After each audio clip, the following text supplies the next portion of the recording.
This is our fourth segment in our discussion of American film from American media history. We are going to skip, just for the time being, the section on film as a social and political power, and come back to that as we talk about the social and economic position that film had in society.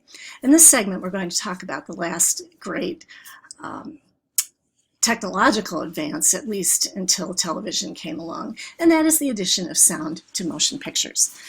So sound movies attracted approximately 100 million moviegoers per week by 1929. But before that, it had a rather rocky start.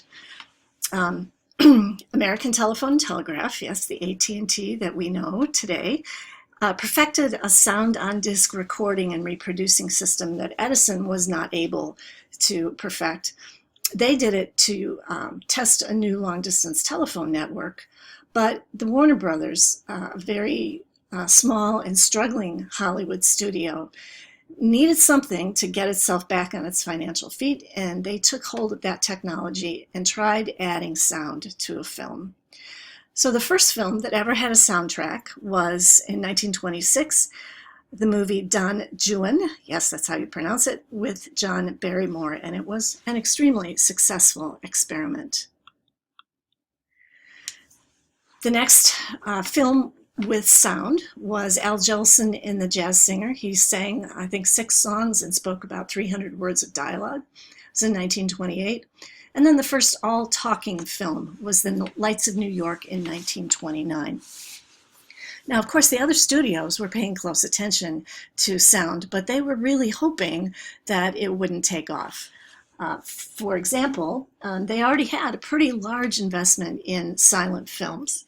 They were concerned that some of their stars actually wouldn't sound very good in talkies. They knew that they would need to make some substantial technological changes in their studios and in the ways they film. And perhaps worst of all, they didn't want to pay royalties to Warner Brothers for their patented sound system. So the other studios really tried to put off as long as they could investing in film. But by 1929, the writing was on the wall, if you will. So in 1928, there were only 16 recording machines used with film. By 1929, there were 116, and 20,000 theaters in the country were equipped for sound reproduction. So the companies were really taking off with sound. The American people liked it. They found it to be entertaining. But 1929 in October brought the beginning of the Great Depression. So for all of their great heights, and of course Hollywood was in the same position that most other businesses were in the United States, they saw a tremendous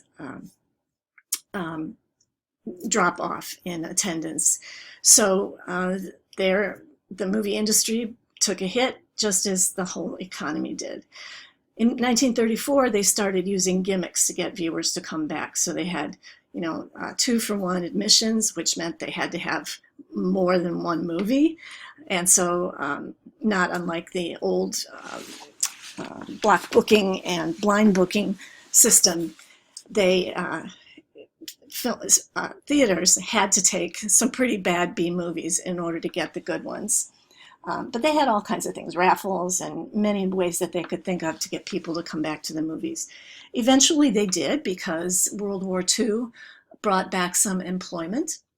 And Hollywood began to invest in some pretty big budget, spectacular kinds of movies in the 1930s. Musicals and, the Fred Astaire and Ginger Rogers movies and things like Ben-Hur. So the industry was getting on its feet again. In the next segment, we'll start talking about some of the social and political challenges that the industry faced